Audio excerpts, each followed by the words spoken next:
ओम शांति। 18 फरवरी 2025 प्रातः मुरली। बाप दादा मधुबन। मीठे बच्चे, भगवान शिव ने कहा तुम्हारी फर्ज अदाई है घर घर में बाप का पैगाम देना। कोई भी हालत में युक्ति रचकर बाप का परिचय हर एक को अवश्य दो। तुम बच्चों को किस एक बात का शौक रहना चाहिए? उत्तर है, जो नई नई पॉइंट्स निकलती है उनको अपने पास नोट करने का शौक रहना चाहिए, क्योंकि इतनी सब पॉइंट्स याद रहना मुश्किल है। नोट्स लेकर फिर कोई को समझाना है, ऐसे भी नहीं कि लिख कर कॉपी रख दिया और कॉपी पड़ी रहे। जो बच्चे अच्छी रीति समझते हैं उन्हें नोट्स लेने का बहुत शौक रहता है। गीत है, लाख जमाने वाले डाले दिलों पे ताले। ओम शांति। मीठे मीठे रूहानी बच्चों ने गीत सुना। रूहानी बच्चे, यह अक्षर एक बाप ही कह सकते हैं। रूहानी बाप बिगर कभी कोई किसको रूहानी बच्चे कह नहीं सकते।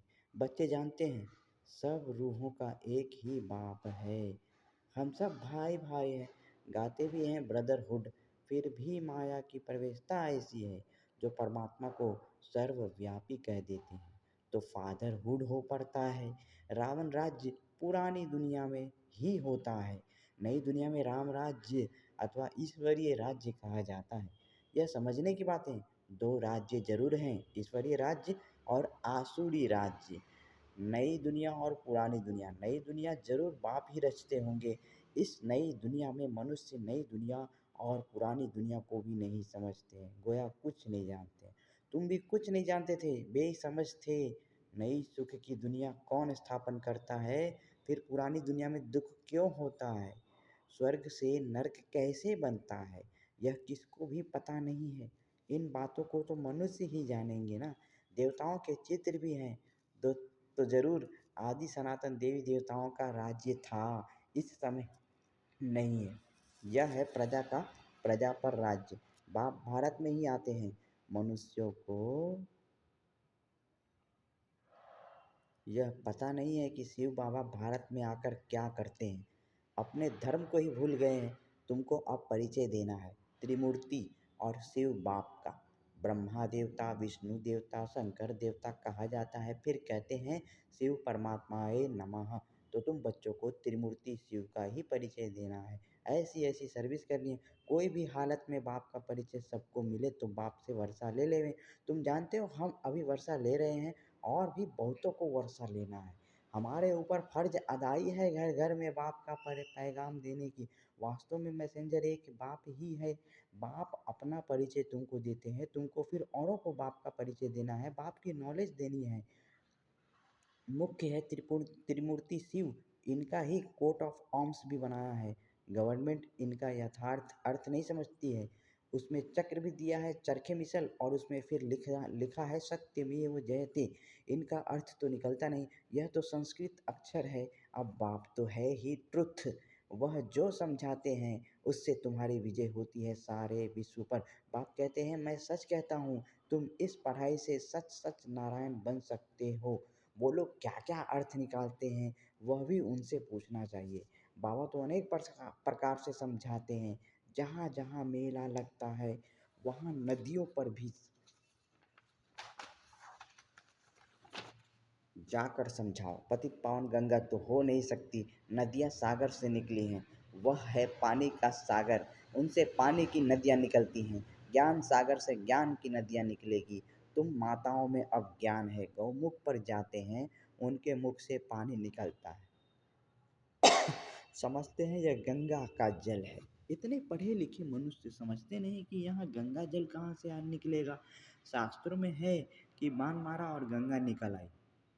अब यह तो है ज्ञान की बातें, ऐसे नहीं कि अर्जुन ने बाण मारा और गंगा निकल आई। कितना दूर दूर तीर्थों पर जाते हैं। कहते हैं शंकर की जटाओं से गंगा निकली, जिसमें स्नान करने से मनुष्य से परी बन जाते हैं, मनुष्य से देवता बन जाते हैं। यह भी परी मिसल है ना। अब तुम बच्चों को बाप का ही परिचय देना है, इसलिए बाबा ने यह चित्र बनवाए हैं। त्रिमूर्ति शिव के चित्र में सारी नॉलेज है। सिर्फ उन्हों के त्रिमूर्ति के चित्र में नॉलेज देने वाले शिव का चित्र नहीं है, नॉलेज लेने वाले का चित्र है। अभी तुम त्रिमूर्ति शिव के चित्र पर समझाते हो, ऊपर है नॉलेज देने वाला। ब्रह्मा को उनसे नॉलेज मिलती है जो फिर फैलाते हैं। इसको कहा जाता है ईश्वर के धर्म की स्थापना की मशीनरी। यह देवी देवता धर्म बहुत सुख देने वाला है। तुम बच्चों को अपने सत्य धर्म की पहचान मिली है। तुम जानते हो हमको भगवान पढ़ाते हैं, तुम कितना खुश होते हो। बाप कहते हैं तुम बच्चों को कितनी खुशी होनी चाहिए, कितनी खुशी का पारावार होनी चाहिए। तुम बच्चों को तुम बच्चों की खुशी का पारावार नहीं होना चाहिए, क्योंकि तुम्हें पढ़ाने वाला स्वयं भगवान है। भगवान तो निराकार शिव है, न कि श्री कृष्ण। बाप बैठ समझाते हैं सर्व का सद्गति दाता एक है। सद्गति सतयुग को कहा जाता है, दुर्गति कलयुग को कहा जाता है। नई दुनिया को नई, पुरानी दुनिया को पुराने ही कहेंगे। मनुष्य समझते हैं अभी दुनिया को पुराना होने में 40,000 वर्ष चाहिए। कितना मूंझ पड़े हैं। सिवाय बाप के इन बातों को कोई समझा नहीं सके। पापा कहते हैं सिवाय बाप के इन बातों को कोई समझा ना सके। बाबा कहते हैं मैं तुम बच्चों को राज्य भाग्य दे, बाकी सबको घर ले जाता हूँ। जो मेरी मत पर चलते हैं वह देवता बन जाते हैं। इन बातों को तुम बच्चे ही जानते हो, नया कोई क्या समझेगा। तो मालियों का कर्तव्य है बगीचा लगाकर तैयार करना। बागवान तो डायरेक्शन देते हैं, ऐसे नहीं बाबा कोई नए से मिलकर ज्ञान देगा। यह काम मालियों का है। समझो बाबा कलकत्ते में जाए तो बच्चे समझेंगे हम अपने ऑफिसर को, फलाने मित्र को बाबा के पास ले जाएं। बाबा कहेंगे वह तो समझेंगे कुछ भी नहीं, जैसे बुद्ध को सामने ले आकर बिठाएंगे। इसलिए बाबा कहते हैं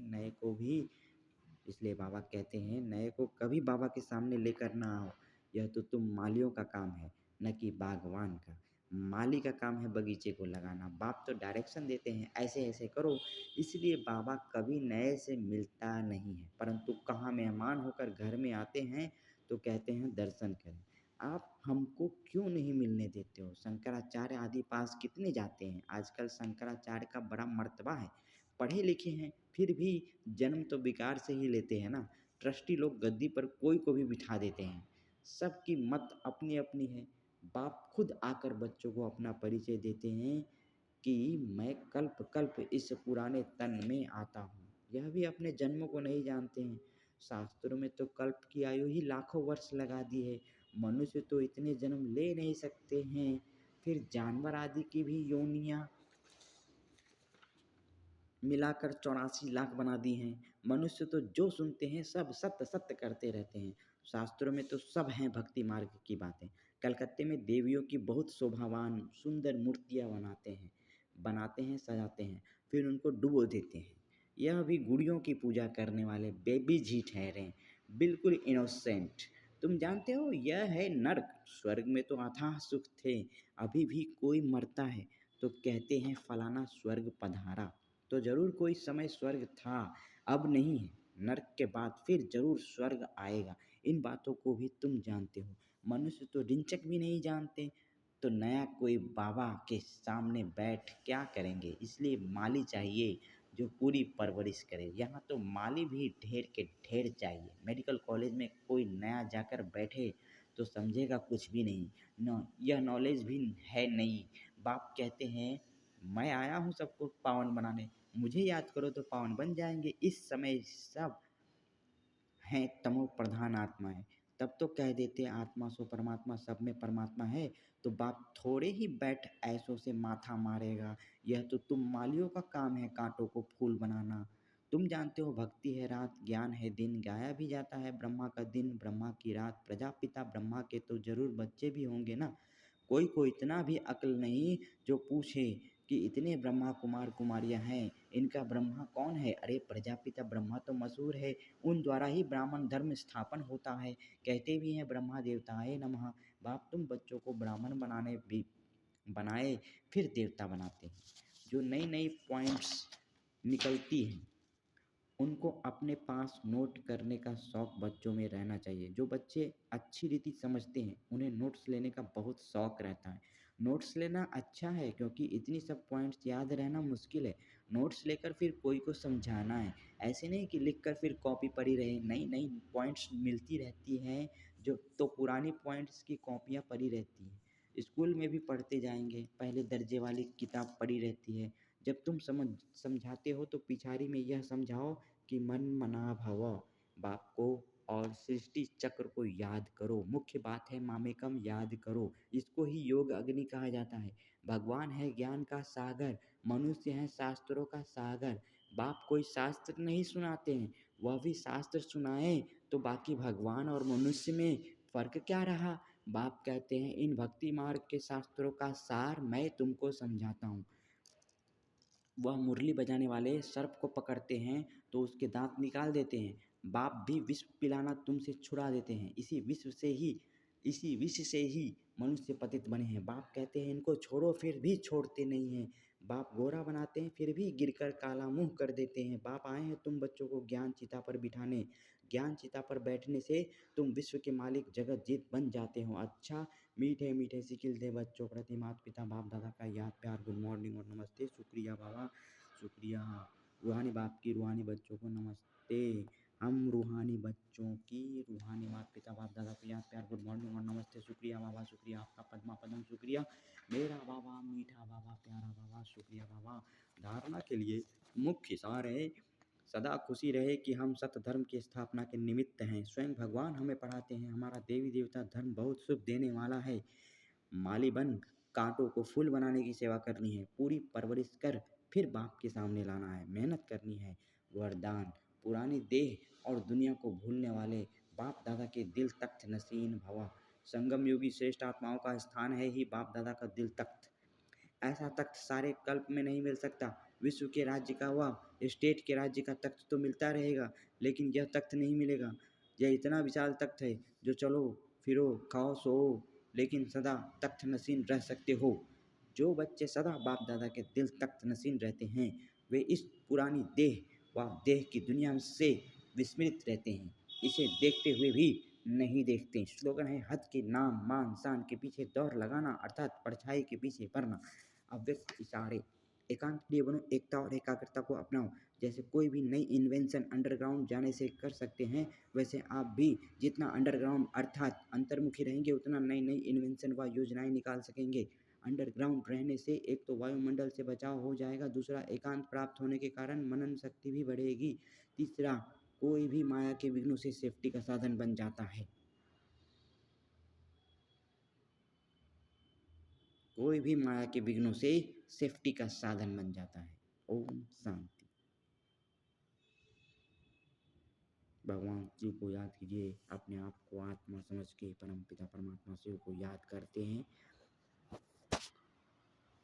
ये हमारा भृत्ति तख्त है। यहाँ पे भगवान शिव जो आत्मा है, लाइट है, ज्योति है, बिंदु है, यहाँ पे हमारी मैं एक आत्मा हूँ। यहाँ पे हमारी लाइट, आत्मा रूपी लाइट यहाँ चमकती है भ्रुकुटी के मध्य में। तो इसको याद करना है अपने को। भगवान को याद करते समय हमें अपने आप को आत्मा समझ के शरीर को भूल जाना है। मैं आत्मा हूँ, परम पिता परमात्मा भी मेरे जैसे ही हैं, लाइट हैं, ज्योति हैं, वो भी एक बिंदी के समान है। उनको याद करो। कुंभ मेला में सब लोग जा रहे हैं नहाने के लिए, वहाँ कुंभ मेला में जाइए, लेकिन अपने आप को आत्मा समझ के ले जाइए, शरीर समझ के मत जाना। मन के मैल धोना जरूरी है, शरीर का मैल तो पानी से धुल जाता है। वहाँ का प्योर वाइब्रेशन आपको मिलेगा, गंगा नदी का प्योरिटी का वाइब्रेशन मिल जाएगा, क्योंकि सभी लोग संत महात्मा वहाँ पर स्नान कर रहे हैं। लेकिन आपको अच्छा तो खुद ही बनना पड़ेगा, अच्छा कर्म तो करना ही पड़ेगा, तभी पुण्य कर्म तो आपको करना ही पड़ेगा। ऐसा नहीं कि आप पाप से छूट गए हो, अभी भी पापों का बोझा सर पे चढ़ा हुआ है। इसके लिए आप नज़दीकी प्रजापिता ब्रह्मा कुमारी ईश्वरीय विश्वविद्यालय में आइए और भगवान शिव से मिलन मनाइए। कुंभ मेला में भी हमारा प्रदर्शनी लगा हुआ है, वहाँ पे भी ज़रूर विजिट कीजिए और भगवान का सच्चा परिचय प्राप्त कीजिए। कुंभ जा रहे हैं तो ब्रह्मा कुमारी के स्टॉल पे भी ज़रूर विजिट कीजिए, देखिए, समझिए, आपके लिए लगाया गया है। जरूर भगवान इस धरती पर आ चुके हैं, आपको वहाँ जाकर पता चलेगा, लेकिन वो गुप्त रीति से हैं। अगर पता चल जाएगा तो भीड़ मच जाएगी, लोग मर जाएंगे। इसलिए भगवान बहुत ही सीक्रेट तौर पर आए हैं, अपना काम कर रहे हैं, ब्रह्मा कुमारी संस्था में काम कर रहे हैं, उनका काम चल रहा है। आप भी मिलिए। ओम शांति।